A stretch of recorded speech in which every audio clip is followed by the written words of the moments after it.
Okay, so what I want to do is basically talk about this kind of contrast of polarities. And the polarities are, on one side, uh, individualism.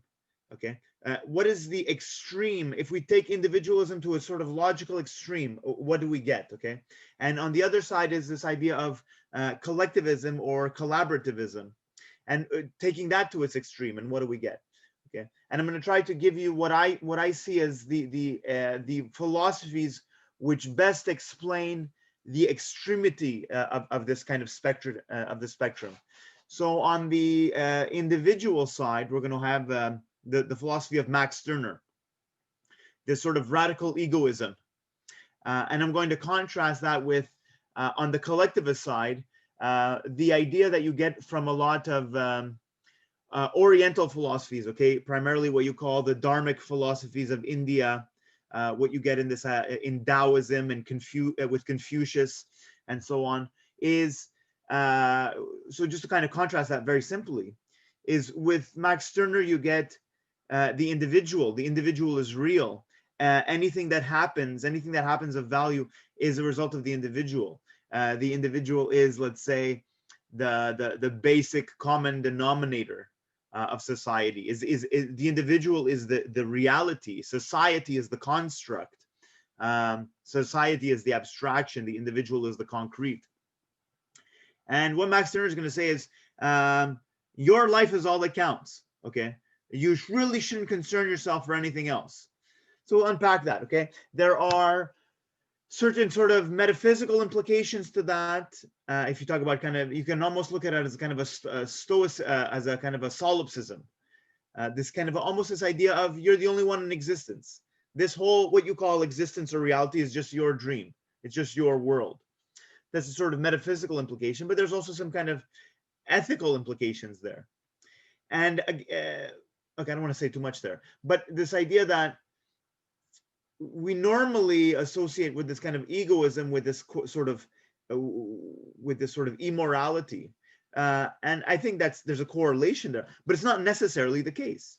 Okay, and so he's going to make a kind of a point on that. And if you contrast it with collectivism, what you see, let's say, with Confucius, what you see in these kind of dharmic philosophies in Hinduism, Advaita Vedanta, is that the individual isn't real. Okay, the individual is a sort of an illusion. The perceiving yourself as an individual is a sort of mental kind of sickness that needs to be overcome. That what you are fundamentally is a sort of relational being. You are from this perspective. There is no you essentially. What you are is basically, to put it kind of like as Confucius puts it, you are just the sum of your relationships. And if you sever all those relationships, there is fundamentally nothing that is inherently you that is there. So this emphasis on the ego or the personality and placing the importance on that is a sort of an illusion, sort of a sickness. Okay, and just kind of a key concept that I want you to retain. Is if you consider the idea of freedom, from the perspective, the sort of existentialistic, nihilistic perspective of Max Stirner, then freedom is a sort of creative liberty, that your life is a sort of canvas. The world is a sort of canvas. You make of it what you will.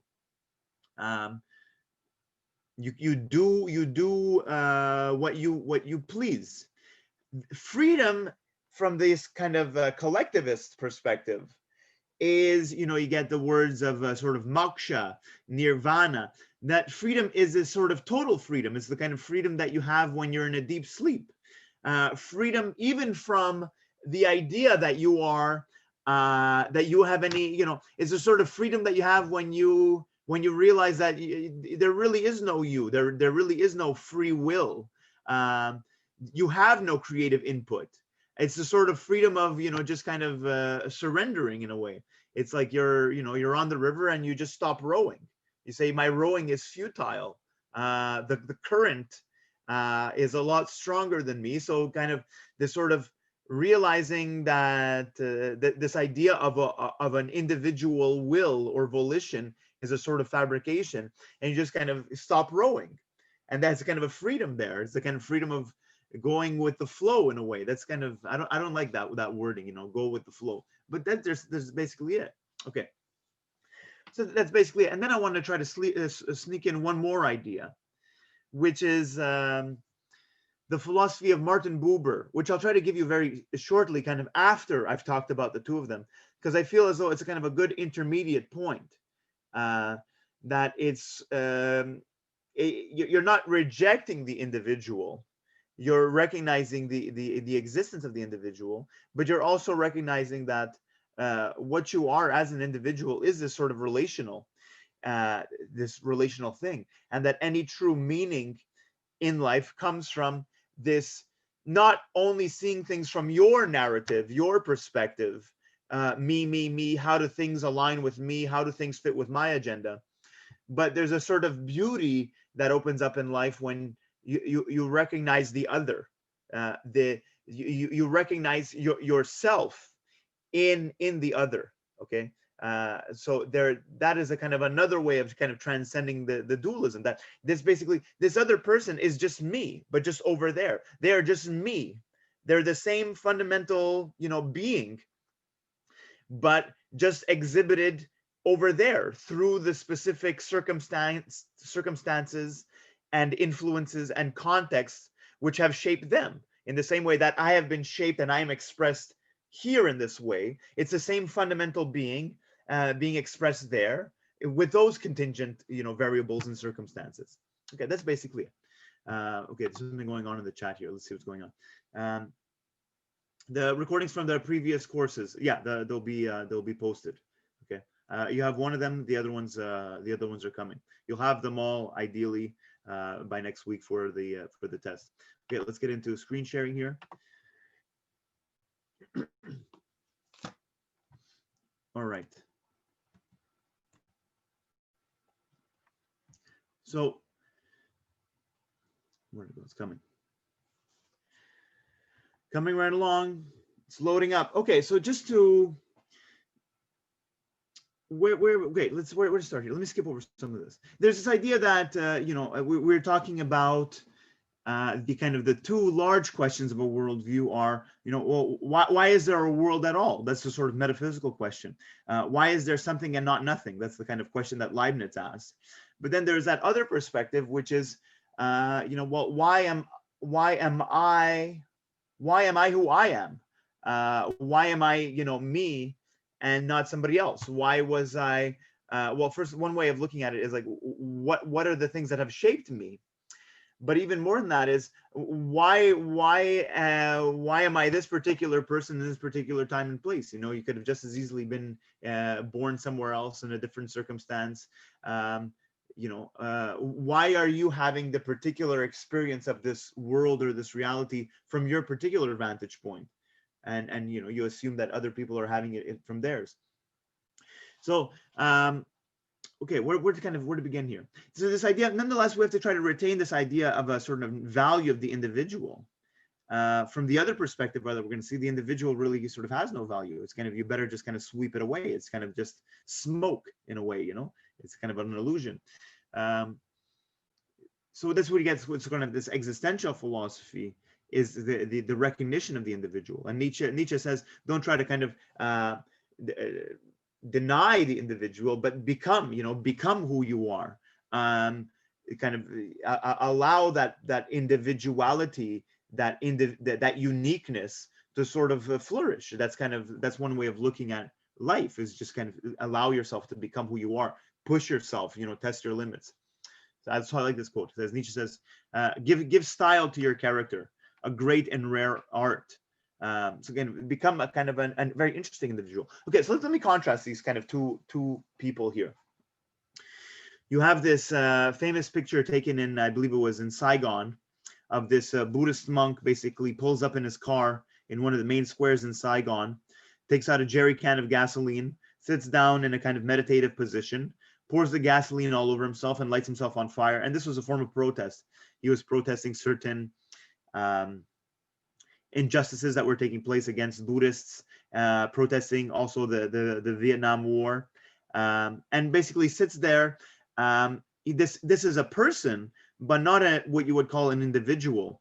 The motivation there is not an individualistic motivation. There is a drive, there is a cause here which is transcendent to him as a unit, him as an individual. The cause is therefore, in some sense, greater than himself, so that he kind of he is willing to forfeit his life to this greater cause, which he regards as having more importance and a higher reality than his own, that just basically the continuation of his own simple existence. So a person definitely motivated, okay, acting with a certain style, okay, and we kind of applaud that. There's a certain audacity there. There's a certain aesthetic there. You definitely kind of pushing the envelope there, but not acting as an individual. And on this side, we have this famous French bank robber, Albert Spaggiari. I'm not going to go into too much detail. I want to try to, save on some of the details, but just a very interesting story. Okay, very audacious kind of bank robber. Basically, spends 2 years masterminding this plot to break into a French bank. I believe it was in Nice or something, and he knew he was going to break in, on Friday, and he knew that it would be closed on Monday. And basically, they spent the weekend going through the safety deposit boxes and all this stuff and taking their time. Okay, so kind of acting. Now here we have an individual. We have an individual motivated by personal interest, his own agenda, but nonetheless doing it with a certain kind of style, so that even though you say, okay, he's an egoist, there's something kind of beautiful there. We kind of applaud that. There's a certain audacity. There's style there nonetheless. But the point is, acting out of an individual motivation or cause, or seeing some sort of higher cause. And that's another simple point of contrast. What you're going to see with Max Stirner is there is no higher cause. Every cause that is you regard as higher than yourself is just basically somebody else's cause that you're serving. Okay, when you forfeit your egoism, you're just serving the egoism of somebody else. So you can have different perspectives on that. In some sense, it's liberating. In some sense, it's kind of bleak, and kind of cynical, But then when you look at it from a collectivist perspective, there is a higher cause. Okay, the cause of of society is of a greater order than yourself. You should kind of abnegate your individuality to it. Okay, moving right along. So this is just a kind of a point of contrast, kind of very interesting. I don't want to go too much into it, but it's definitely interesting, especially if you're interested in kind of psychology, sociology, how a certain culture shapes the sense of the individual, and then shapes the sense in which that individual sees him or her, where they stand relative to the rest of humanity, where they stand relative to the rest of existence, and so on. So you have the kind of the individualistic philosophy, and this is kind of the more of the existentialistic side, and the more collectivist, collaborativist idea. Now, I don't want to make too much of a kind of this broad sweeping judgment, but there seems to be some truth to this, is that you can kind of have this division that we make is that of this kind of Oriental mindset versus the Occidental mindset. Okay, we talk about East versus West, and typically the East, the kind of Eastern philosophy, Eastern culture, is regarded as being more collaborative, more collectivistic. There is less of an importance put on the individual. Less responsibility put on the individual. It's a sort of a kind of a seen as a shared collective web or network. Whereas if you look at the kind of Western philosophy, particularly brought about by monotheistic idea, you are made as an individual. You have an individual soul. You are judged as an individual. You are responsible for who you are. This comes out of kind of Judeo-Christian idea, the kind of what you call the Abrahamic religions, and you get this kind of really personified in this, not personified, but exemplified with the kind of United States. Okay, this idea of the individual liberty, the idea of this emphasis on independence. Okay, independence individually, independence as a nation. This idea, like, manifest destiny, like, to each his own, and their capacity to go out and impose their wishes on the world, to make their wishes and their dreams come true. And so that's kind of the idea. It's kind of exemplified with this idea, the underlying premise of the United States. Let me just kind of make a few points on that. So if you have any examples or even criticisms of that idea, you can just kind of jump right in. But this idea that just kind of, you unpack this, okay? Usually, you come from a kind of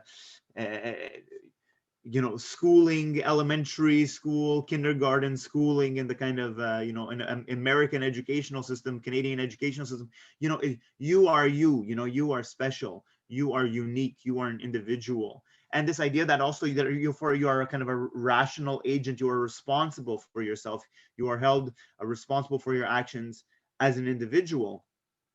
Now we know that a lot of things that people do, we're starting to kind of maybe switch paradigm a little bit.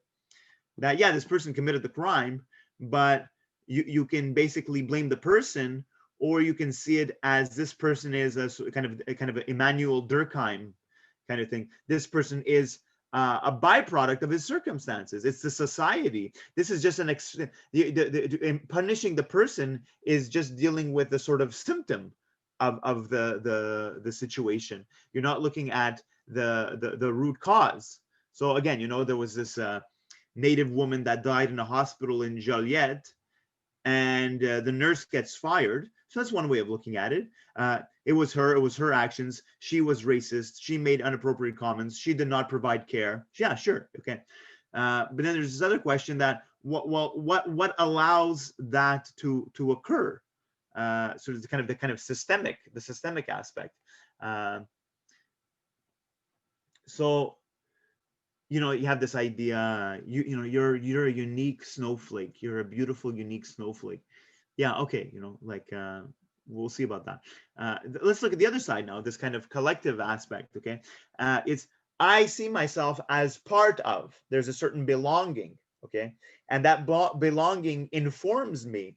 It gives me, it gives me my essence. I am part of a family, I am part of a community, I am part of this country.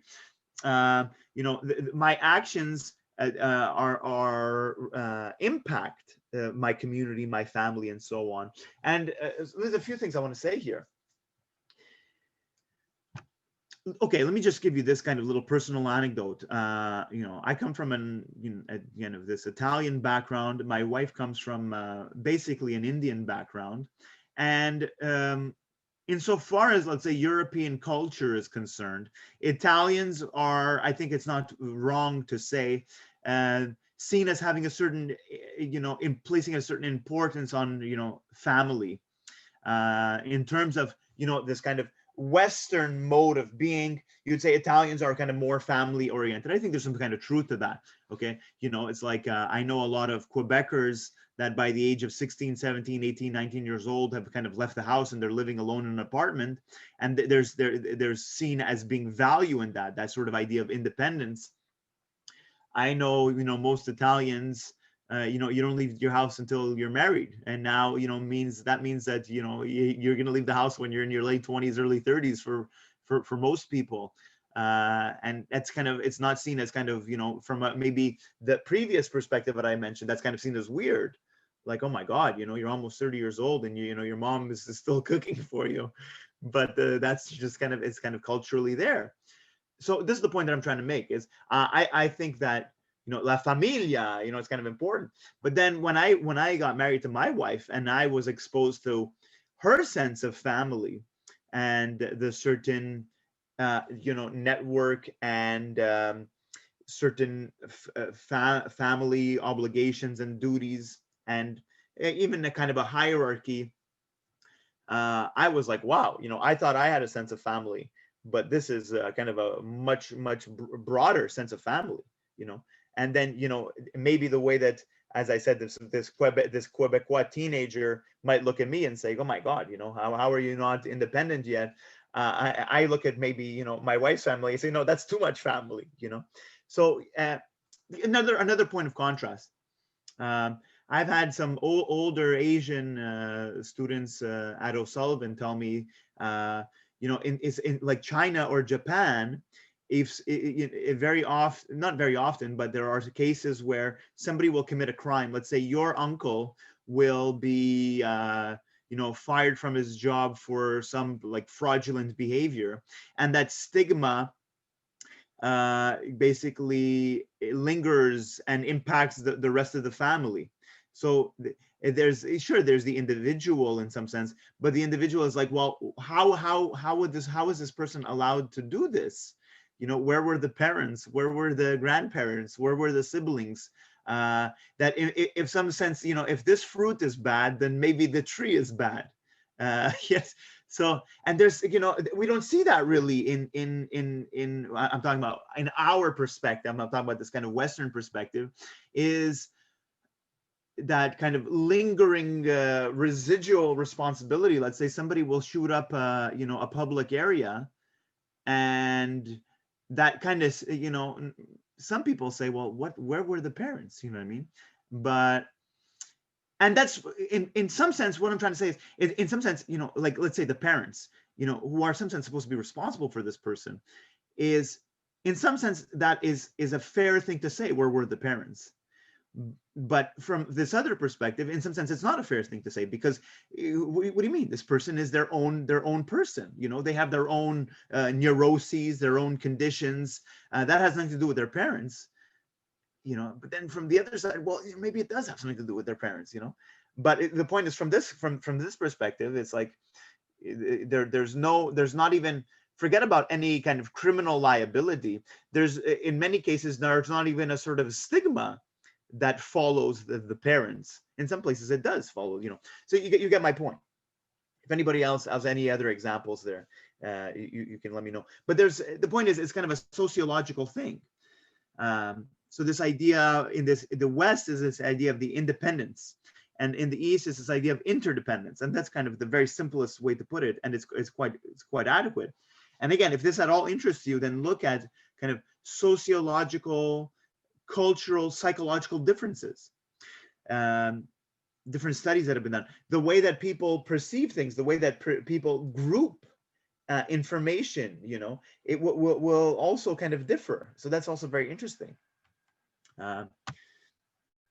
Okay, let me kind of just skip over this. So all I want to say here is this idea that even in the West, which has had, partly due to religion or for whatever other reason, this idea of kind of the individual with Socrates, all of these different influences, even in Western philosophy, there are some very important philosophies that say that no, the individual has no reality. The individual is fundamentally an expression of a much greater force than just himself.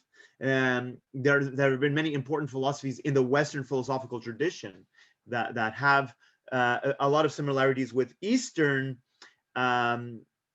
Eastern philosophy, that have some similarity with Hinduism and Buddhism. This idea that the individual is sort of an illusion. There is no free will. So let's consider that. I don't want to go too much into that point. Okay, that's just to say that even in the West, you have certain kind of schools of thought which have entertained that possibility, and in very interesting ways, and in many senses draw a lot of similarities to Eastern mystical traditions, like Buddhism, Hinduism, and so on. Okay. Any questions or comments? I don't have a beverage today. Okay. So let's start with the extreme of individualism, and I imagine most of you can kind of entertain what that will look like. But the point is this. Let me try to kind of give you this kind of just as a little introductory remark here. Is we're all individuals to some degree. You're all egoists to some degree. You're all self-interested to some degree. You want things to align with your projects and your agenda to varying degrees. But even if you, like, some of you are egoists, but you don't really want to kind of admit it, you know, you're kind of closet egoists. You know, like, so what does that mean? Would be like you pretend to be concerned with the collective good or with issues, causes that are outside of yourself. But really, at the end of the day, you know, you gravitate back towards this kind of cognitive bias or whatever you may call it, that it basically, you'll talk very nicely, but at the end of the day, it's like your ego is basically making the final decision. Some of you are, and this is, I think, the exception, some of you are sort of explicit in the egoists. You say, yeah, I'm an egoist and I know it and I don't care, you know, I don't care about fucking environmental degradation or corruption, or, you know, you say, I'm not black, so Black Lives Matter doesn't matter for me and all this stuff. Some of you are a kind of explicit egoists. And this is the point that I want to make is, even if you think that you are a kind of a hardcore egoist, uh, you don't, you basically, you can't hold a candle to Max Stirner. Okay, Max Stirner is kind of really taking it all the way. I haven't found a philosophy that's more egoistic and individualistic than Max Stirner. And for some people, it's sort of for some people, it's kind of refreshing in a way. In some people, it's kind of liberating. It could be liberating in a potentially good way, because there's a lot of things that he says that do resonate as true. But like, just in my experience, for instance, I was raised and I went to school, and there was still this sort of Catholic religious undertone to the education. There was, you know, religion class, and, you know, this kind of Catholic education and so on, which is no longer in the kind of provincial curriculum, but it was there when I was there. So this idea that, like, when I first came across Max Stirner, that kind of early childhood education came in, and it was like, well, like, you're not supposed to, this is sort of crazy, you know, you're not supposed to talk this way. So maybe some of you have that same feeling. So let's get to the point here, with Max Stirner. This idea, so sort of, Max Stirner is sort of this anarchist. Okay, what he's normally described as an individualist anarchist. Basically, everybody, it's a free-for-all. Okay, you just do whatever you want, period. Okay, and that will basically inevitably lead to sort of this sort of game theory, this struggle, this conflict of will and volition, you versus other people, you versus society. And it's basically just a game of dominance. Now I want to make a point on that, because there's an element of truth to that. Okay, it's sort of an inevitable and, in some sense, regrettable fundamental truth that's kind of always there. That's sort of Machiavellian in a way. That there may be rules and there may be laws and there may be moral standards, but, you know, if you amass enough power and enough influence, then you see that, let's say, justice doesn't apply equally. So, you know, some people will commit a crime and they'll get a very, very bad sentence. And some people will commit a worse crime, and given their societal status and their power and their influence, they get away with it, you know? So it's like, it's a game of sort of, you can see society that way, and it's a consistent perspective that it's just basically a game of power and influence and dominance. And basically, you know, the winner writes the history books, and that's how it goes. There's an element of truth to that. So one of his main works is called The Ego in His Own. I may want to mention another work. Actually, let me mention that other work right off the bat now, just to kind of give you a preliminary idea. He writes another essay called, I believe it's called The False Principles of Our Education. And in it, there again, he's kind of reinforcing this individualistic idea. He says the educational system is not to make the individual grow. He says the main role of the educational system is not to make the person more of who they fundamentally are and help them discover themselves. The role of the educational system is formative in the sense that you are going to be molded in a way. Okay, you're going to be kind of tailored. You're going to be made to fit the mold. So it's like he describes it. It's like not like a garden where you want the plants to kind of express their uniqueness and really grow. you want to try to contain it. Okay, you want all the kind of plants to look alike. You want them to. So he says a true education would foster the sort of rebellion in the child. He says there's an inherent rebelliousness in the child, this insubordination, which should be valued. Okay, but we suppress it. And I think there's an element of truth in that. Educational. So you see, as people get older into the educational system, there's less, let's say, what you call lateral thinking, less expression of their individuality. There is a sort of conforming factor there. Okay, so the ego on his own. So you might have a sense here where he's going. He basically says this. He says, you shouldn't care for anything which is not your cause. Anything which you have not freely chosen for yourself should be disregarded. So like it can go pretty far. It's like I couldn't care less for, I don't give a fuck about humanity, the environment, society, ecology, religion, culture, tradition, societal norms, social rules and structure. I don't care about family. I don't care about anything.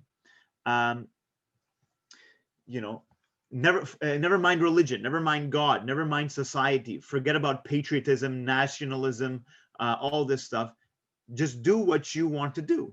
Okay, it's kind of scary. It's a little bit liberating. I think you'd say you'd say that likely correlates with kind of criminal behavior. And it might to some degree, you know what I mean? But this is the point that I want to make. What he's going to say is you have to be acting on a cause which is freely chosen. Now, that's not inherently a bad thing. In other words, he would say something like, someone like Gandhi, someone like Martin Luther King, someone like even Jesus Christ is acting on a cause which is their own. They're not listening to some higher authority. They're not listening to some kind of societally accepted pattern that exists somewhere. They're doing it for themselves. They figured out what is meaningful for themselves. So you can have somebody like that is doing something that is fundamentally their own cause, which is not given to them in any form. So he would probably say, someone like Jesus is a perfect example of someone of what he's kind of talking about, this sort of rebellion and acting on what is sort of meaningful for you. And it ends up being potentially beneficial to other people. But then what happens is everybody else is kind of not like Jesus. They're just kind of followers of Jesus. So that's kind of what, Gandhi says. Gandhi says, I like your Christ, but I don't like Christians because Christians are so unlike your Christ. Like they kind of miss the point there. So what do I kind of want to say here? This idea that, okay, I read this book when I was in, Dharmasala in India, surrounded by Buddhists. So there was this kind of amazing contrast, surrounded by this kind of collectivist idea, this abandonment of the individual and his desires. That's kind of the context that I was surrounded in, and I'm kind of reading this book. And the point I want to try to make is that there might not necessarily be a decisive contrast there. Now, what do I mean? Let me kind of make the point of why that doesn't apply, and then why it does apply. Okay, is you can imagine, let's say, I don't know, like a Russian gangster or something, loading people up into a shipping container to sell them, into kind of human trafficking, and he's reading Max Stirner, and that's kind of perfectly fine. So it's sort of an amoral philosophy. You can use it to be immoral, but also moral in a way. It's sort of amoral. It's not inherently advocating any morality. So you can use it in whichever way you want. And as I said, at the bottom of the day, there is that idea that, everything is a function of power. If you look at how society is, it's like, we live in a sort of, European Christian model of society, which is based on largely capitalism. We're not operating on, native values and native perspectives and a native perspective of their relation to Mother Earth. That I kind of idea was suppressed. So it's not about kind of what is right and wrong. It's just about sort of the dominance. And that idea is that that's fundamentally always there. that even the law, you'll say, well, no, there's the law. But even, the law is, as I said, favorable to some people, not favorable to other people. The law applies to some people, it doesn't apply to other people. So this idea that underlying the veil of civility and society, there always is this sort of kind of fundamental anarchy, which everything is kind of built upon, where it can always kind of relapse to that. In some sense, it can always relapse to it, but in another sense, you're always sort of in it, you are always kind of free to do whatever you want to do, and you can get away with committing a crime. But this is, I think, where he's going, and then I want to unpack some of the quotes. The idea, well, he says, if you take your egoism all the way, a lot of people are sort of like petty egoists. They're egoists, like they want to have a big house and a big car, and but he says they're not real egoists because they want to kind of be recognized. They're sort of like petty egoists. They're kind of materialistic egoists that, maybe they were, maybe their daddy insulted them when they were young. So now to kind of compensate for the lack of love that they didn't receive, they need to sort of boast in a way. Max Stirner would say that's also you're also getting caught up in a game, that's not necessarily meaningful for you, but you kind of lost in that. Max Stirner's kind of take it all the way, take it all the way and see what happens. And what his conclusion is kind of strange. He says, if you take your relationship, if you take it all the way, then what you realize is you are a sort of nothingness. So he's going to say almost the same thing as Confucius, but he's coming at it from a completely different angle, but the conclusion is basically the same. Is that you say, I'm not this, I'm not that, I don't care about this, I don't care about that, I don't care about this, I don't care about that. And fundamentally what you realize is that you are this sort of empty consciousness that only really has meaning when you relate to things, when you latch on to things. So let me try to give you an example of that. It's like, you can have this perspective. You say, well, I'm still a father, I still have relationships. But the point is, these relationships are meaningful for me. I'm not a father because that is what is kind of society expects from me. I'm not a husband because, oh, that's what God wishes to me to do. So therefore, I'm kind of pleasing this overlord. You do it for yourself, and that's basically it.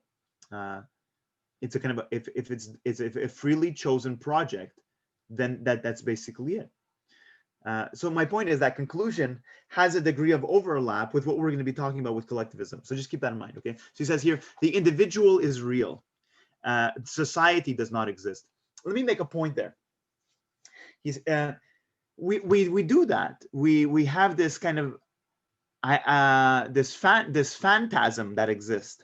So we say, oh, we've been to the moon, like humanity. Well, he would say, well, where is humanity? Point it out to me, where is, the nation? Point it out to me. It's arbitrary, it's again these lines drawn on a map. So no, I'm a patriot, I'm a nationalist.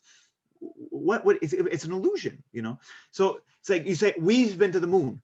What Max Stirner says, what do you mean we've been to the moon? Why do you associate yourself with those people that have gone to the moon? Buzz Aldrin and Neil Armstrong, they've been to the moon with a bunch of very smart, motivated, scientists and engineers and so on. They've been to the moon. You haven't been to the moon. Don't create this sort of abstraction that you then get your identity from. I know some people that say, when the Montreal Canadiens play hockey, they say, oh yeah, we won the game last night. Who won the game? Why do you say we won the game? You were there, you were on the ice. It's kind of nonsense. So we make that up. So he says, what are the kind of these two obstacles that arise from that kind of block this recognition of yourself as an individual? And he says there's kind of two obstacles. The first one, he says, is other egoists. So he says God is an egoist. God does not want you to serve your cause. God wants you to serve his cause. He says the nation is an egoist. And the nation is not there to serve your cause. The nation is trying to get you to serve its cause. Everything is sort of like a big kind of cult. Everything is a sort of cult that wants to recruit you under the guise that it's for your interest, it's for your advancement, but really it's for its advancement. So he says kind of the church is like that. The church is not there for you. It's you are there for it. Who's serving what, in a way? So he says everything that does not serve the individual is itself a sort of egoistic institution or entity which wants you to get you to serve its cause. So the nation, the nation will gladly recruit all the poor people from Flint, Michigan to go die halfway around the world, not for, but they make it seem as though it's your cause. No, this is your nature. You have to be kind of patriotic. There might be some, I'm not denying that there might be truth to that, but from Max Stirner's perspective, that's like you got had. In other words, you got duped, and here you go now serving a master. Yeah, and when you should be your own master. That's quite simple. Okay, the other kind of obstacle, he says, is sort of these ghosts. He calls them spooks, and these ghosts are sort of abstractions that take on a life of their own. In other words, they inform you they have a certain authority over you, but there isn't even an ego there. There's not even a sort of master that stands to gain or benefit. And there are kind of things like that in society. So if you talk about, let's say, a good example would be kind of nationalism. One way of looking at nationalism is you're serving basically the elites. So there's the ego. There's actually an ego. You can see them. That's one way of looking at it. But the other way of looking at nationalism and this idea of the sort of ghost is that it's a sort of abstraction that takes on a life of its own and kind of takes on a certain momentum of its own. So you serve the nation. Where is it? You know what I mean? But it's like everybody gets excited about it. This is a kind of a bad example of what I'm talking about, but it nonetheless applies. It's a strange example, but it works nonetheless. I don't know why this example sticks in my head. So this talking about like the old food guide. Okay, this kind of actually worked. The old food guide, they said like it's pretty bad, so now they had to kind of revise the food guide because it's kind of strange, It's like you have to eat this many eggs a day and so many glasses of milk and so many liters of water and so much carbohydrates and it's kind of just like here's your thing, and you have to kind of count all the units. And so this is my point: is the old Canadian food guide said you have to drink 2 glasses of milk a day, which is disgusting. Okay, I kind of want to. It makes me kind of nauseous just thinking about it. Being required, like this is the healthy standard: 2 glasses of milk a day. But the point is, there's no truth to it. The point is that was there because the initial Canadian food guide was funded by agricultural companies, which is known. So the dairy farmers were like, let's get some milk there and get some dairy on there, yogurt, milk. It's like, I'm not sure you have to drink 2 glasses of milk a day. It's pretty, anyways, I don't know, maybe good for you, might not be good. My intuition says it's kind of bizarre. But this is the other point that I'm trying to make is on the Canadian food guide, it said you had to drink 8 glasses of water a day. And now people did this. They like, I gotta get, and it kind of took on a momentum. This is kind of what Richard Dawkins calls memes. Memes are like, there's kind of a theory, it's like it's like a theory or an idea which sort of takes on a life of its own. And it has a sort of independent existence. There's nobody there which is, reinforced. It sort of gets reinforced through us. It kind of like propagates like a virus, but it's an information virus. And then when anybody kind of stops and says, well, where did this idea come from? Nobody knows where it came from, it's kind of, but it kind of travels around and augments. So this idea of a meme. So this idea you have to drink 8 glasses of water a day, they kind of look back on it and said, they're like, we have no idea where this came from. But for decades, Canadians felt this idea that, to be hydrated, you have to drink 8 glasses of water a day. It's like, if you're just sitting around watching TV all day long, you don't have to drink 8 glasses of water a day. Maybe if you're running, you're doing sports and stuff, you want to drink 8 glasses of water a day. But the point is, it's an idea that had no basis. There's not even an ego that is kind of reaping benefits from it. It's kind of just a weird thing. So you get the point. So let me start kind of wrapping this one up here. He says, you get the point, okay? Property simply becomes a measure of personal strength. Max Stirner suggests that the only limitations on a person's rights is that person's power to obtain what he desires and nothing else. That's basically the basic function. But now power is not only understood as kind of brute force. It's understood as, charm, charisma, deception, capacity to manipulate, all these things. So it goes on here. It says, I've learned from all these other egoists that the egoist gets on best. Therefore, I will be my own master. I will be my own egoist. I concern myself for nothing but myself. Then he goes on to say this idea of this. So I'm unique. Okay. Nothing is more to me than myself. But then he goes on to talk about this emptiness. He says, if you do this, if you really kind of eliminate everything that you regard as not you, there is no you in a way. It's like you unravel all the knots, and it just kind of comes completely kind of unraveled, So this kind of creative nothingness. So he says, you are the creative nothingness out of which you are the sort of starting point of the sort of reorganizing of the world in line with what is meaningful for you. So that's not inherently bad. It's not inherently immoral. That I think if you actually do this work, you actually get to, as I said, the sort of conclusion that we're going to see with collectivism, but from a completely different route. And then maybe you actually do pursue things that actually are, meaningful, not sort of societally prescribed or this idea of dominance. Maybe you actually get to something actually meaningful there. I am not nothing in the sense of emptiness. I am the creative nothing, the nothing out of which I myself as a creator create everything. Okay, moving right along here. So that's a kind of there's a sort of a few ways of looking at it there. That's kind of a sort of, on one side, a sort of ethical doctrine. Ethical doctrine is like, this is how you should behave. Okay, this is what is the kind of best course of action. Another kind of way of looking at it is a sort of a kind of sociological idea that this is basically how it is. This is how the world fundamentally is, whether you choose to look at it or not. It's basically just this perpetual struggle of wills. That's another way of looking at it. An even deeper way of looking at it is a sort of metaphysical way, which is you can entertain the perspective that there is no world independent of you. He doesn't really kind of go there, okay? But it's sort of kind of implied as this sort of metaphysical idea that he says basically what there fundamentally is this sort of spirit. A lot of what the text is, if you read it, is basically these 5 parts. There's kind of the first part, the third part, and the fifth part are very short, and the second and fourth part are very long.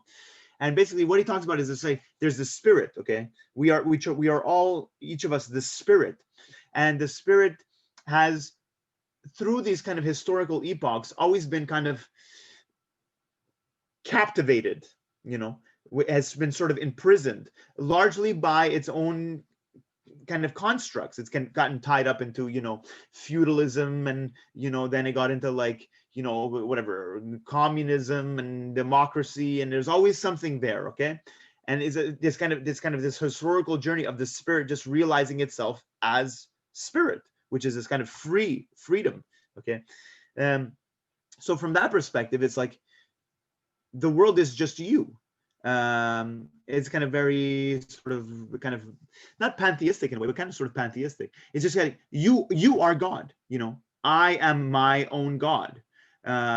So if you want to kind of take that to its extreme, it's like the world has no independence from you. The world came into being when you were born, and the world is going to go out of being when you die. And that's it. The world is basically just your playground. The world is just your dream. If you want to go a little bit softer, you would say, yeah, maybe the world existed prior to my being born, and the world may continue existing after I'm dead, but who cares? Okay. You basically arrive at the same ethics that way. Okay, so this idea of the king on the planet, and everything is his subject. Okay, but there's nobody there. So it's like it's like this. It's like you are all these pins. All these pins are all these relationships. And if you undo all the pins, then you say, well, I'm going to essentially find myself. That there is no self. There is this kind of just this creative, empty potential of which you kind of reconstruct everything. But you reconstruct everything in some sense from the bottom up, from the individual outward. You may arrive back at the relationships that you initially started with, but you've returned to that relationship with a different intent in a way. It's like, I'm going to be a father, not because I'm scared that if I'm not going to be a good father, I'm going to be judged, or I'm going to go to jail, or God is going to judge me. I'm a good father just because that's what I choose to be. That's what I choose to make of myself. So that's kind of one way of looking at it. Okay, now let's flip the side, flip the book here. Okay, completely different perspective. And I want to try to I always want to try to keep things as concise as possible, but it ends up taking a little bit longer than I always kind of have this idea. I'm going to do it in 15 minutes. It is what it is. Okay. So now the opposite perspective here again, for Max Stirner, the individual is real. From the perspective that you get from some schools of Hinduism, from Buddhism, from Jainism, Taoism, the Confucianism, this idea that the individual is not real. Okay, so now here you get this idea that there are no two.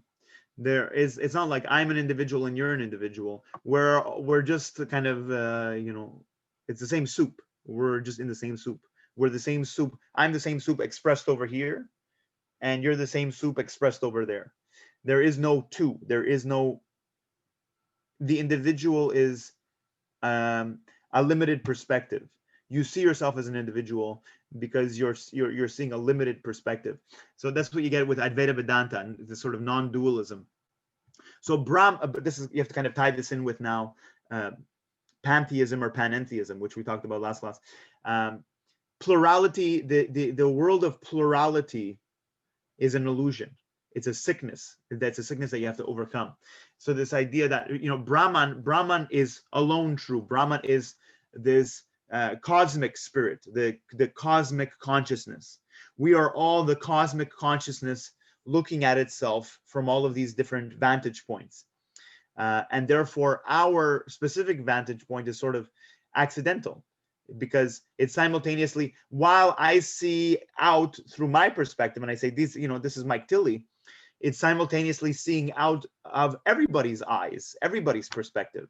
And in doing so, it's kind of creating the world. It's creating the world of Maya, okay? The world of perceptions, the world of illusions. So just to kind of here unpack it, where do I start here? So ultimately, everything is the transcendent and immanent God of the Vedas, Brahman, okay? This cosmic consciousness. The experiencing self, that which you experience yourself as, the experiencing self and the transcendental self of the universe are in reality identical, okay? Though the individual self seems different, as space within a container seems different from space as such, okay? Moving right along. So he says, Brahman alone is true. The world of plurality is error. The individual self is not different from Brahman, okay? And so you will attain liberty when you realize that your perception of yourself as meaningfully existing independently, and therefore you're afraid of dying, because if you take yourself seriously as an individual, then your death is real. When in this case, you just, that's what Krishna says in the Bhagavad Gita. Death isn't real. Death is like, it's like, I identify with these clothes, and so I'm scared at the prospect that these clothes are eventually going to tatter and fall off. But it's like, well, why have you identified with the clothes? Why do you identify with this form, with these hands, with this body? It's just clothes. You're going to die, and you're going to either realize your true nature, which is that this is all basically the dream of Brahman, or if you die and you don't realize it, then you'll just change clothes. That's kind of, I'll send you a documentary on the Tibetan Book of the Dead, and that's how the Dalai Lama also puts it. The Dalai Lama is like, you old clothes, torn, tattered, ugly, get fresh clothes, just reincarnate, it makes it sound so simple, and this idea, he talks about also kind of like an excitement towards death, like, maybe that the prospect that you might at the moment of death, it opens up the prospect of realizing that you basically, that's kind of what I was touching upon when we were talking about Nietzsche, that your sense of you as an individual is also a concept. It's a kind of, it's a concept which is created, which is kind of reinforced every time somebody says, hey Mike, Mike, oh yeah, okay, Mike, Mike is real, it's here, my bank account, you're just a kind of a droplet in the wave, you know what I mean? You do you remember your youth? Do you have that kind of continuity of yourself, of your ego? No, you have to kind of reconstruct it every time you think about it. Where were you 15 years ago? You were alive, But where is that now? You know, it's just a kind of a perpetual flux, and you're a part of that flux. But then you identify with a kind of a movement within that flux, and you say, this is my Tilly. Strange stuff. Okay, if you're not used to it, it's kind of weird. It's kind of, and this is the point in some sense. And the point is, it's a little bit of a tangent here, but you can't even really talk about it because talking implies a duality. Talking implies that you know, there is no talking implies a speaker and a listener. But what we're trying to say through the speaking and the listening is that the speaker and the listener are basically like my right hand and my left hand. You know, it's like to really understand it is to not talk about it. Oh, hopefully that makes sense. Hopefully it's not too much. Okay. So you're moving right along. Let me skip over some of this here. The cessation of desire, okay? Forget about you as an individual, okay? You don't matter. So let me give it to you this way. I think this is the simplest way to put it.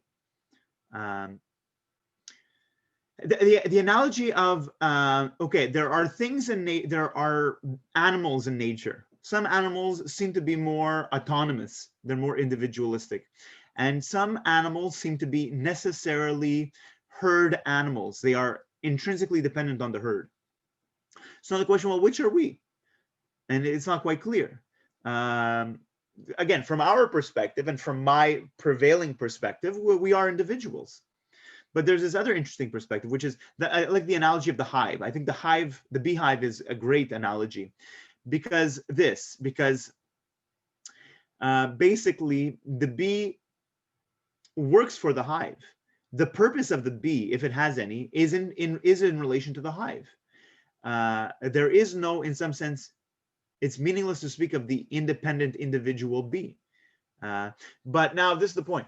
So the meaning and the essence of the bee is the hive. Okay.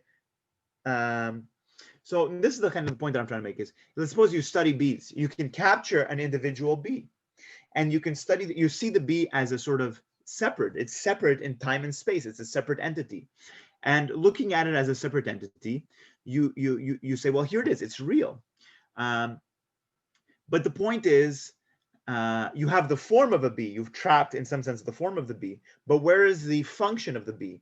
The function of the bee you haven't trapped, because the function of the bee is always in relation to the hive.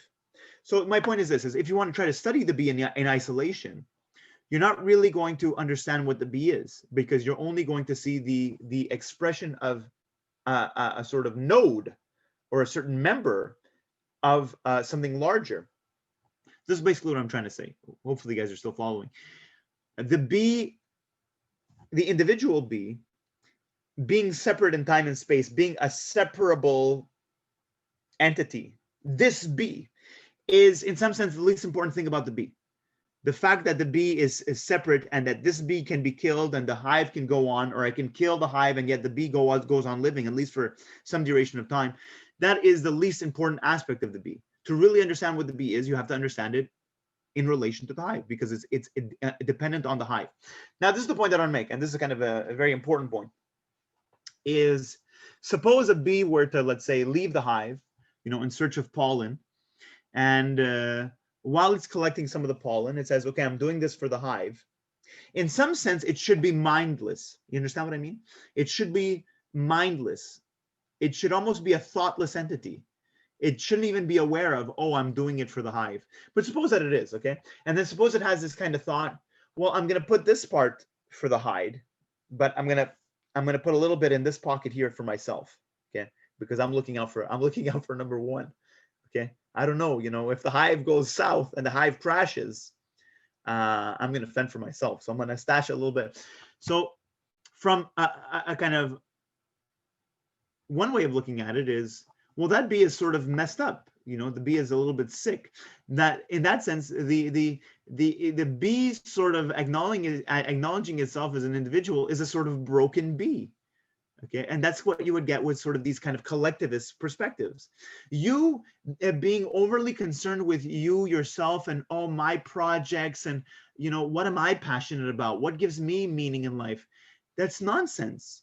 That's just stop talking to yourself Get out of your own fucking head a little bit. Okay, that's basically the point. So this idea that all these kind of, one way that we've looked at it from Max Stirner, these concerns are real. They're very real.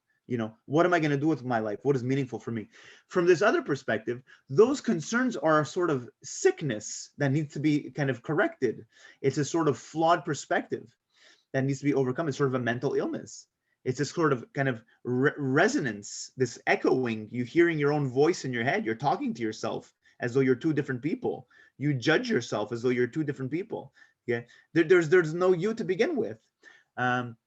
So the idea of like this existential crises, from this perspective, the B is like, what do you mean? What is your passion and what gives you meaning? There is no you. Like, so it's like having an existential crisis is a sort of kind of a sickness. So that's what we get with also at the beginning of the Bhagavad Gita. You have a war, okay, and you have Arjuna is the archer, the warrior, and he's charging into battle, and he's sitting next to Krishna, and Krishna is basically an avatar of Brahman.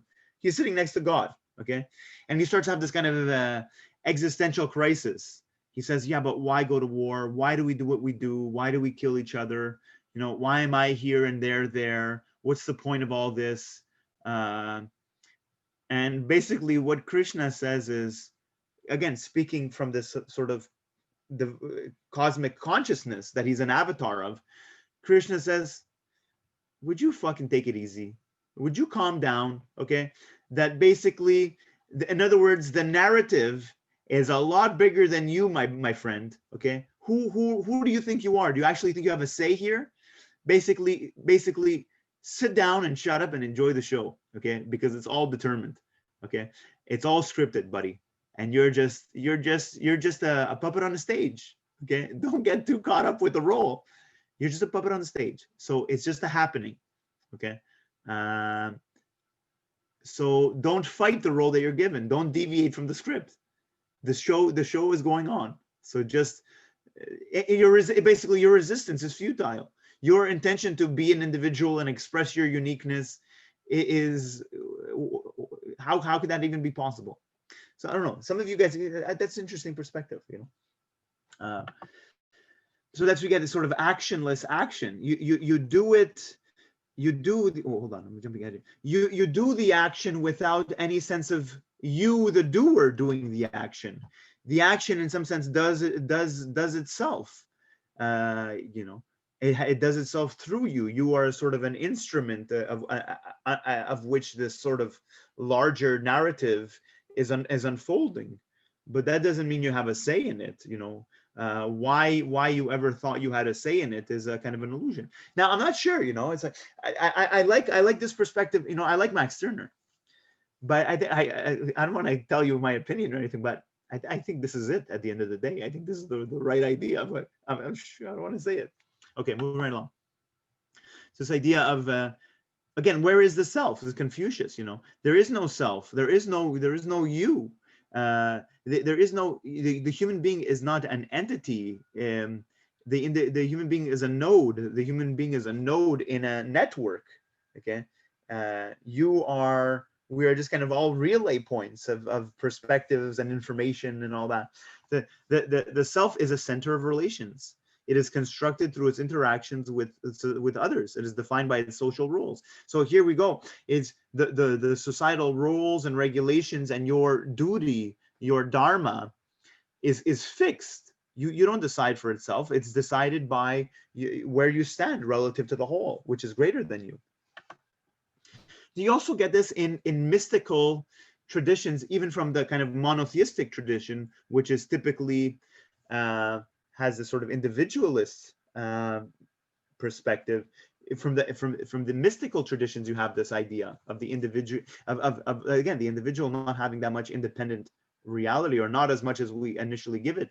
So this is a very simple quote. Okay, if I am I because I am I, and you are you because you are you, then I am I and you are you. It's very clear cut. In other words, the defining lines between entities is kind of clear cut. But there's this other perspective. But if I am I because you are you, and you are you because I am I, then I am not clearly I, and you are not clearly you. There's this sort of what you are is a function of what I am. What I am is a function of what you are, and it's a perpetual unfolding in a way. There is no fixed, Mike Tilley. Uh, I am, Mike Tilley, and so I'm a father. Part of what I understand myself to be is I'm a father, and like a bunch of other relationships. But a father implies a daughter, and what my daughter will be, insofar as she's a daughter, will be partly as a function of how I am as a father, which in turn is a function of how she is as a daughter. And we're perpetually trying to work with it. It's kind of a dance. We're trying to figure it out as it goes.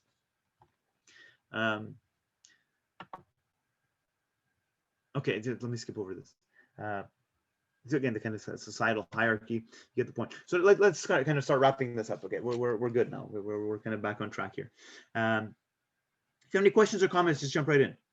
Okay, so let's kind of contrast this again, kind of a summary in a way, and then I have just a few more things to say. So this, and then I want to talk about Martin Buber very quickly, and then kind of one little interesting concluding comment, and I think that should be it. So from the individualistic perspective of Max Stirner, the individual is real. Again, society is the illusion. Society is an abstraction. Anything that happens because of an individual with a drive, a purpose, a desire. Okay, everything that was invented, everything that was discovered, it was an individual. It was an idea, and ideas occur, in the individual. I don't know, take it or leave it. There's some degree of truth to that. The driving force is this idea of the ego, reinforcing your uniqueness, expressing that uniqueness, okay? Having sort of mastery and creativity in the world or over the world.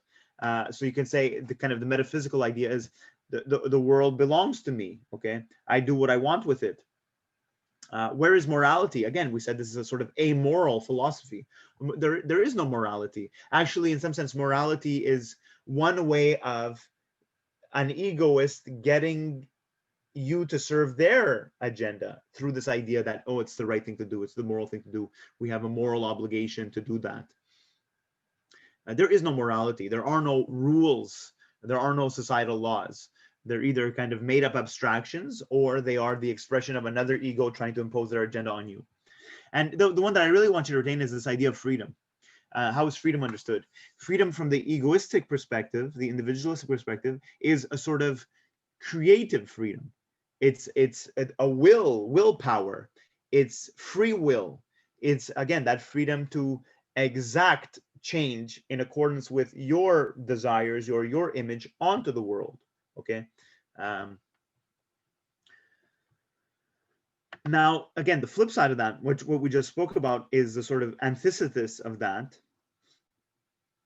And again, what Max Stirner is interesting, because if you go all the way with Max Stirner, you almost get to that same sort of nothingness point, the recognition that the individual is a sort of nothingness.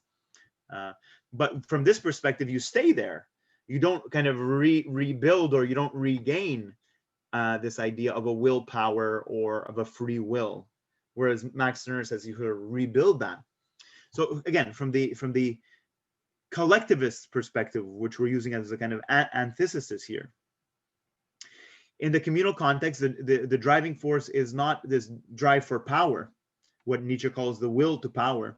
The driving force here is dharma. It's your duty. It's your duty, which is a necessary byproduct of where you stand in terms of your relations and so on. And here the individual is an illusion. The individual is it's a kind of a mental illness.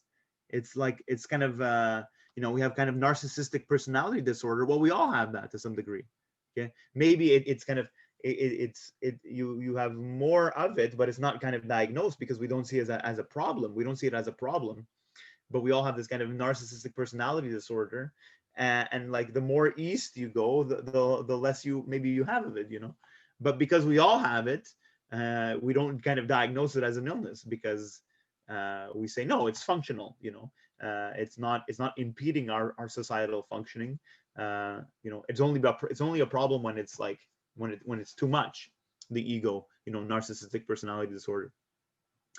So you have to overcome. Okay, there is no you. The idea of you is also something that is kind of created, that you've why are you're just identifying with it? You're kind of reinforcing this kind of illusion. It's like the idea of Mike Tilley is like the idea of kind of the nation. It doesn't really exist apart from the idea of it. It's just sort of an arbitrary line on a map in a way. We make it real. You and the world are one. There, this kind of non-dualism. You and the people around you are fundamentally an expression of one underlying thing. Okay, so what you do for the world, you ultimately do for yourself. This idea of kind of karma. There's no kind of unpaid debts. Okay, there's kind of cause and effect. What you do has a kind of a ripple effect. And fundamentally, the community matters more than the individual. Okay, that's what you get with the kind of the Buddhist monk there. You're willing to die for a cause which is higher than yourself. The community is the true fabric. Is the reality. You, the individual, is the illusion. And here we understood again. Key concept is freedom. How is freedom understood here? Freedom is moksha or nirvana. It's the cessation of the ego. It's getting beyond, and that's not to say that you are now a non-thinking entity. There's no individual you. You don't have individual thoughts. It's not, maybe not that, but it's kind of this. You're familiar with that. This sort of this perpetual desiring and preferences, and things have to align up with my vision and my perspectives and my projects. Otherwise, I'm going to get mad and fired up. And it's like, no, it's happening. It's happening regardless of you. Okay, you don't have as much say as maybe you think you do. So this is the kind of the recognition of the ego as a sort of fabrication, the cessation of the ego, the suppression of the individuality. Now you can say, well, that's scary. If you're coming from a Western perspective, you say that's scary. That sounds like the Borg or something like that. You're just all individuals, or it's kind of a perfect recipe for kind of totalitarianism. That's one way of looking at it. If you're coming from this kind of Western perspective, you say, wow, what a sort of dominant, oppressive hierarchy. I'd rather be my own person. So I'm not sure. It's complicated. There is one reality, one consciousness. The distinction between you and other is an illusion. Okay, and even again, you and your own work. This idea of it's me doing the action. It's not you doing the action. It's unfolding. Okay.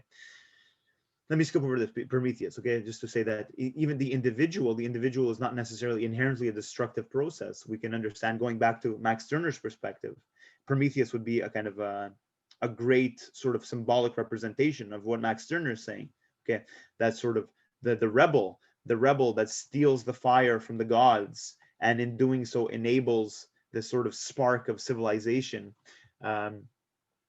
that kind of rebellious attitude, acting as an individual, in deviating from the protocol, but in doing so augmenting humanity. Okay. So now, which one is it? Who's right and who's wrong? So it's like this kind of the symbolic representation of the West is this sort of cowboy. Manifest destiny. I'm gonna get what's coming to me. It's my will. It's my capacity. It's my skill. It's my dominance and all this stuff. My dominance over nature. My dominance over other animals, over other people. Is that the right one, or do you have the kind of the other flip side? I'm not sure if this is the best example of it, but here's another kind of this sort of martyr in a way. Some people say, okay, you have the kamikaze pilot was also, there was coercion and stuff like that, but you can imagine some kamikaze pilots flying their airplanes into U.S. aircraft carriers in the Second World War, doing it out of the sense of this kind of higher cause. So now it's like the cowboy looks at the kamikaze pilot and he says, you're a fool. You've been had. Okay, you've been duped. You're serving a cause which does not exist. You're serving a cause other than your own. But the kamikaze pilot, who sincerely does have that perspective, may look at the cowboy and say the same thing. He says, it's an illusion. You're being a fool. You're just, it's not the reality. So which one is right and which one's wrong? I'm not entirely sure. It's a little bit of both, and maybe they're not even contradictory. Yeah, go ahead. I feel like you could say that even even though the kamikaze pilot is considered, like they look at it as part of Japanese culture or Oriental culture, but you can see like the same thing about the modern military, or at least the U.S. military, that they're also being duped. They're also being sent out to catch bullets, and they're not they're seen they think that they're like upholding freedoms and liberties and your right to do this and that, but it's really the what do you call it, the military industrial complex that they're supporting, and it's not. For sure. But now there's a kind of there's a nuance there, which is maybe you have now a kind of being a soldier is a profession, but maybe you had, let's say, some I don't know, fighters, some allied fighters during the Second World War or something that do in some sense are willing to die for what they regard as a higher cause. I'm not sure if most modern soldiers. That's why I'm talking about like right now. Yeah. They they're being fed this line of doing it for the greater good, doing it for the country, but when you look at like who are controlling the military policies, the military policymakers aren't doing it for, let's say, business interests or so the oil industry or something like that. So it sounds a lot more like how Max Stirner would lay it out. So that's basically it, and I agree with you. I don't think many modern soldiers are not willing to in some sense die for the cause that they're fighting for. They are nonetheless kind of individuals on the battlefield. They're just they see it as kind of just doing their job. Even actually a lot of modern soldiers go and they're like, what the hell are we doing here? Like, we don't even know why we're here. It's like they didn't even get a good story going in. But so that's the kind of contrast with the kamikaze, assuming that it's sincere and genuine, is I don't matter as an individual. I'm going to die for a greater cause. You can maybe have imagined that also with some kind of as I said, allied soldiers that come from a kind of a Western tradition, nonetheless kind of willing to die for the cause, maybe with kind of less, I don't know, less propensity or something. Let me give you just kind of one more example. There is, I was listening to, when now nobody really talks about ISIS, but talking about 3-4 years ago, people were ISIS was kind of getting all fired up, and they were interviewing one ISIS combatant. It was Vice. Vice was interviewing this like ISIS combatant through Skype or whatever, and the ISIS combatant basically said something like that. It was kind of pretty scary, because like this guy's pretty fucking serious. He said he's like when your American soldiers come and fight here, they go back home and they basically have PTSD because they don't know what they fought for. It's not sincere, basically, kind of what he was kind of trying to say. He says when my soldiers die, he says, they see the drone coming in and they know they're going to get blown up, and they die as sort of martyrs because they know they're going to go see Allah. And like, that's pretty scary in a way, because that's like, in other words, going back to kind of Krishna and Arjuna, the individual's very basic desire to go on living is now not even a factor. The person will kind of die for their cause. So I'm not even trying to say that it's a right cause or a noble cause, but it's nonetheless this idea of sort of a collectivist idea. It's a cause which is greater than themselves. This ISIS fighter, willing to, assuming that that's the case, and he's not actually, there's kind of strong military rhetoric. You have kind of this willing to forfeit oneself for a greater cause. Let me just throw this other perspective in here for just 5 minutes, and then have one last little interesting anecdote. As I said, kind of Martin Buber, and I don't have a slide for this, but I don't think I need a slide, because a very kind of a simple idea, but something that we can develop further. But basically this idea that, so Martin Buber is a kind of Jewish, regarded as a sort of existential theologist. So there's the kind of an importance to the individual. But what Martin Buber says is, this is basically what he says. He writes a book called I and Thou. Okay. And he says there are two modes of living in this world. One mode of living is the purely egoistic perspective of the I-it. The I-it relationship is everything that you interact with, whether it be a human being or an animal or even objects, that thing is always understood with reference to you. So everything is I and it, and the it is in some sense devoid of the subject. You're not recognizing the subject in it. Even an object, in some sense, you are cataloging it, conceptualizing it. You're not letting the object in some sense speak to you.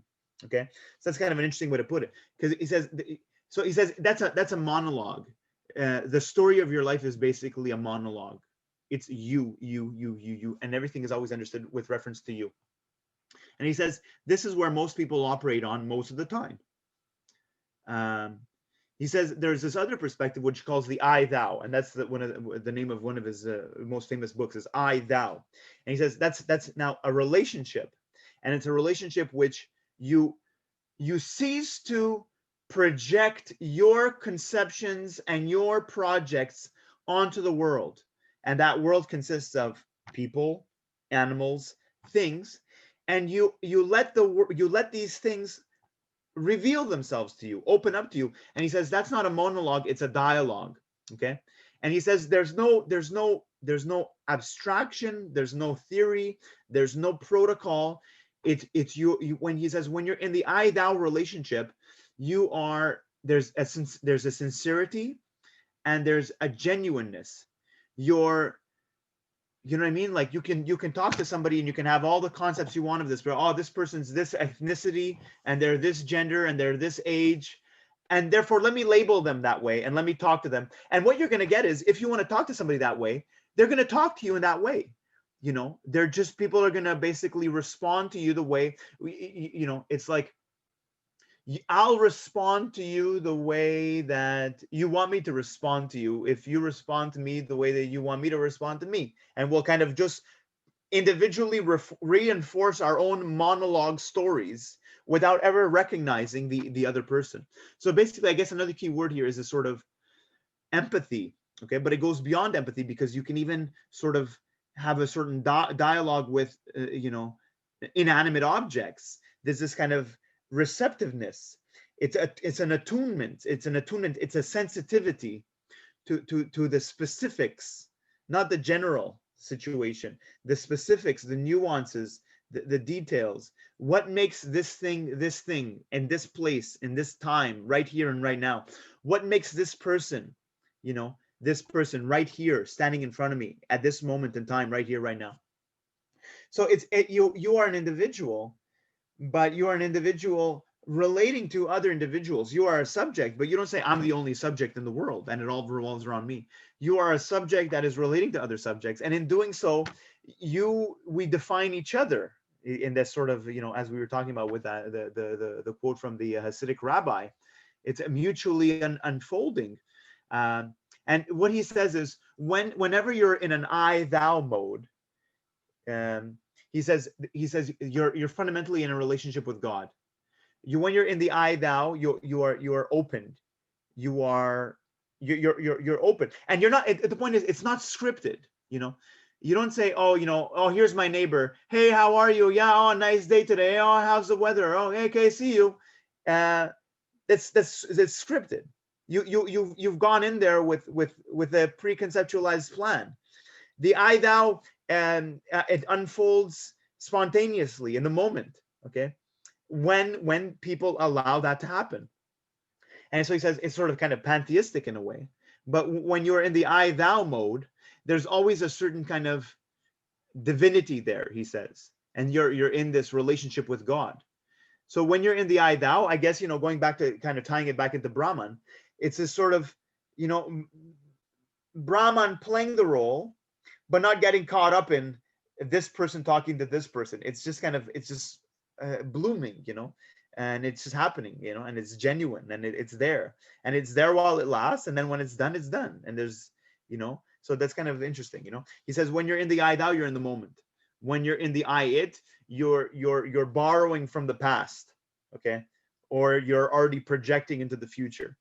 So that's a kind of interesting. That's kind of the individual, but also this kind of in a dialogue with the world, and you realize that you as an individual are not necessarily what you thought you were, and the world is not what you thought that it was, and it's just kind of an unraveling, and it's kind of very beautiful, you know. So some of you had, he says that's when the real living live. That's when the real living happens. You're really alive when you're in the I thou mode, because your guard is down. You're not kind of, you know, animalistic survival, flight or flight. You know, is he trying to rip me off? So let me try to rip him off first. You're just present. You know, so that's kind of a beautiful idea. Let me kind of end with this. This one more slide here. So this is an interesting practice. Some of you may be aware of it. This process, I'm not going to try to pronounce it. This is a practice that was done by the Zen Buddhists in the mountains of Japan. And it basically consists of the process of, it's a sort of very slow suicide. It's the process of self-mummification. So these are the only mummies in the world that are perfectly intact. Okay, you can do a kind of what do you call it, ultrasound on them, and everything is there. The mummies in Egypt have been prepared. They've been kind of embalmed. There's a technique there. So what does this consist of? And again, this idea is that a monk who is able to achieve this is they take that as a certain symbolic representation that this person has understood. They've transcended the realm of illusion. They've transcended Maya, and they have reached basically nirvana. They've done away with any clinging to the individual ego, clinging to life, fear of death. They've parted with that. So what does it consist of? And there may be a documentary that I may send you also with regards to this. It consists of basically the slowest death that you can think of. It consists of, usually, so some of these monks have been sitting in the position that they've died in, this kind of meditative position. They've been sitting in that position for 400 years, 500 years, some of them, okay? And what does it consist of? It consists of usually an older Zen Buddhist monk in the mountains of Japan. I believe this practice is now banned. I'm not sure about that, okay? And he basically says, okay, I think it's time to start dying. And I'm not going to go into the details, but I might send you the documentary. But basically, it consists of more and more meditation, just basically all day meditating and gradually restricting your diet. Okay, so if you're not vegetarian, you're gonna vegetarian, then you're just basically eating kind of nuts, you know, and you're just like less than basal metabolism, less than a basal metabolism. So you're gradually just withering away. Okay. And then what they start doing is I think they start ingesting this tea, which is made with a bark of a specific tree that grows in the forest there, which has a degree of arsenic in it, if I'm not mistaken. And the arsenic basically makes them sort of, it's like a preservative, you know, it's like they become like a pest resistant. And so it doesn't kill them, but, you know, their body gets, I don't know, infused with all this. And then at one point, you know, they just basically stop eating altogether. And I don't know, they're just kind of drink this tea. And then a few days before they're basically all but done, they get lowered into this kind of pit. And in the pit there, they sit there, you know, and who knows if they're dead or alive, but they have a little bell. And every day they're going to ring that bell, okay, to let the people upstairs know that they're still alive, you know. So it's like day 3, day 4, day 5, you know, the bell is still ringing. And the Zen Buddhists upstairs are like, you got to be kidding me. This guy's not dead yet, you know. How long is it going to take this guy to die? So at one point, the bell stops ringing, okay. And then after a while, they take the body out. And the idea is, okay, now he's dead. And the idea is that if he has transcended the ego, his desire to go on living, if he has transcended the fear of death and all kind of earthly desires, this idea to reincarnate, this desire to reincarnate, then he's going to be mummified. And if somewhere along the way, especially, you know, at the end, that kind of the spiritual challenge, I imagine, kind of peaks right at the final moments, but any kind of longing for life, it will basically trigger a reincarnation. You know, you'll be reborn as a human or as a kind of a wild boar or something. And the idea is that if when they pull out this monk, and he shows any signs of you know, decay or decomposition, I don't want to be there. You know, I wouldn't want to be there to smell that.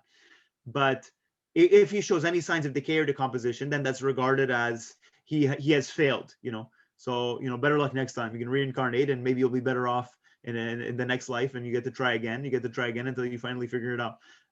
So that's it. Okay, so that's something that you guys can, along with studying and preparing for the test next week, maybe it's something that you can consider doing. Okay, this is your homework. Start this process of self-mummification. That's it, guys. Thank you very much. Stick around if you have any questions. Otherwise, that's it, guys. Have a nice day.